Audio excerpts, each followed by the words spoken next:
Hey yo, salut, bonjour, salutations, on se retrouve aujourd'hui pour une nouvelle vidéo sur ma chaîne La Bibliothèque de Riel.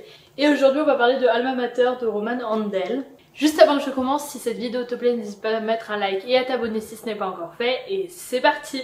Du coup, Alma Mater c'est un style de livre que je lis pas trop parce que c'est de la fantasy et moi j'ai un peu de mal avec ça.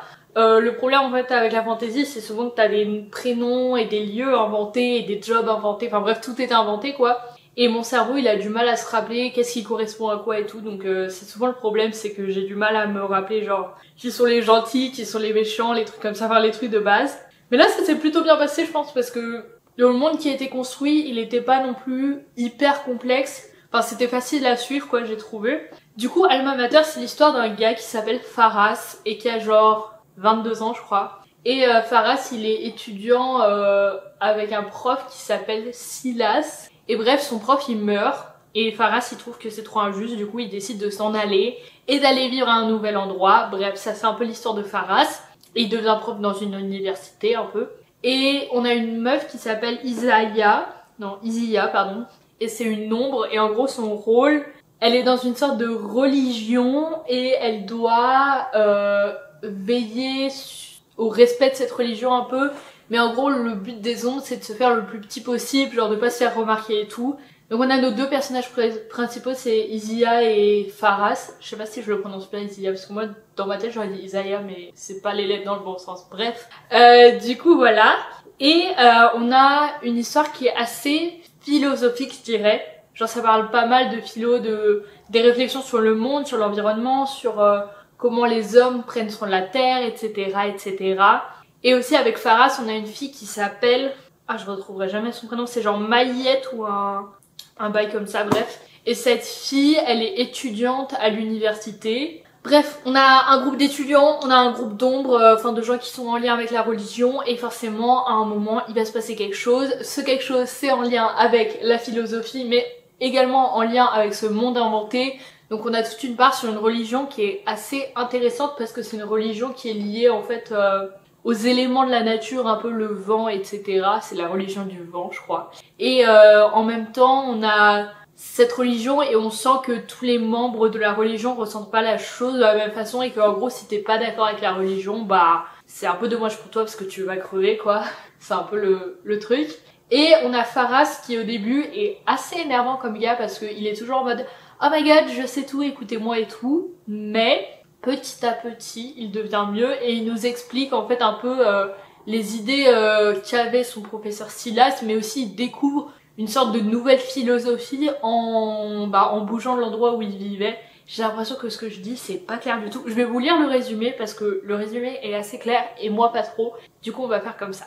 Lorsque le mentor du jeune Faras est condamné à la peine capitale, ce dernier se retrouve exilé et déterminé à restaurer la mémoire de son maître. Il en est convaincu, Silas est innocent. Mais à qui alors profite sa mort? Dans la cité voisine, Isiya est une ombre. Élevée au sein de l'ordre du vent, elle sert ses maîtres, muette et docile jusqu'au jour où sa vie bascule. Tout autour d'eux, le monde se délite sous l'effet d'un étrange mal. Le doute n'est plus permis, une menace plane sur les 4 cités. La nuit est en train de tomber et personne ne sait comment y remédier. Une chose est sûre, il faudra du courage pour espérer à nouveau voir l'aube se lever. Effectivement, le résumé a fait beaucoup mieux le job que moi, c'est d'ailleurs pour ça qu'il est là. Mais du coup, j'ai trouvé ça assez intéressant à lire. Comme je l'ai dit, je lis pas beaucoup de fantasy et c'est vrai que dans les toutes premières pages, j'étais en mode pourquoi lui il s'appelle Faras et pourquoi lui il s'appelle Silas et pourquoi ça finit par les mêmes lettres et tout. Je pense que c'est parce que je lis vite et du coup, des fois, je lis pas les mots en entier. Et du coup, je vois AS à la fin, je me dis ah, c'est le gars. Et en fait, Faras et Silas, du coup, je suis un peu obligée de lire les noms. Et c'est des trucs tout bêtes mais genre moi ça peut vachement m'embrouiller le cerveau, mais là ça allait. Et j'avoue que j'ai pas tout retenu quel endroit avait quoi dans ce monde, mais franchement t'en avais pas besoin pour tout comprendre. Genre t'as des livres où si tu retiens pas tous les personnages et tout, tous les enjeux de chaque personnage, bah tu peux pas le comprendre. Genre la passe miroir, j'ai beaucoup aimé la passe miroir de Christelle Dabos, mais j'ai trouvé que le gros problème c'est que si tu retenais pas tout, surtout dans le dernier tome, t'étais vite perdu. Là franchement ça allait. J'ai quand même beaucoup aimé ma lecture, je lui ai mis 4,5 sur 5. J'ai trouvé ça hyper intéressant. Le seul truc qui m'a rebuté, qui utilise ce mot à part moi, c'est qu'il y avait des erreurs d'impression et j'ai trouvé ça un peu dommage parce que le livre était vraiment bien, mais on avait des corrections qui avaient été faites sur le livre et qui n'ont pas été enlevées au moment de l'impression, et j'ai trouvé ça hyper surprenant. Je vais vous montrer, il faut que je trouve la page. Voilà, j'ai trouvé, c'était très long, enfin pas pour vous vu qu'il y a eu un montage normalement, mais là on voit qu'il y a des phrases qui sont barrées. Alors je sais pas si on le voit, mais juste là il y a quelque chose qui est barré, et en fait c'est parce qu'il y avait une répétition dans la phrase, ça a été barré et ça n'a pas été supprimé, et ça arrive à 2 fois dans le livre, et j'ai aussi trouvé quelques fautes d'orthographe, donc j'ai trouvé ça surprenant. Enfin les fautes d'orthographe, franchement ça arrive dans tous les livres, j'en trouve à chaque fois, mais le truc où il y a les mots barrés et ils n'ont pas été supprimés, ça c'est très rare. Du coup j'étais un peu surprise. C'est une maison d'édition que je connais pas bien, c'est Beta Publisher, je crois que c'est un peu une nouvelle maison d'édition, et j'avais acheté le livre directement à Paris, là où ils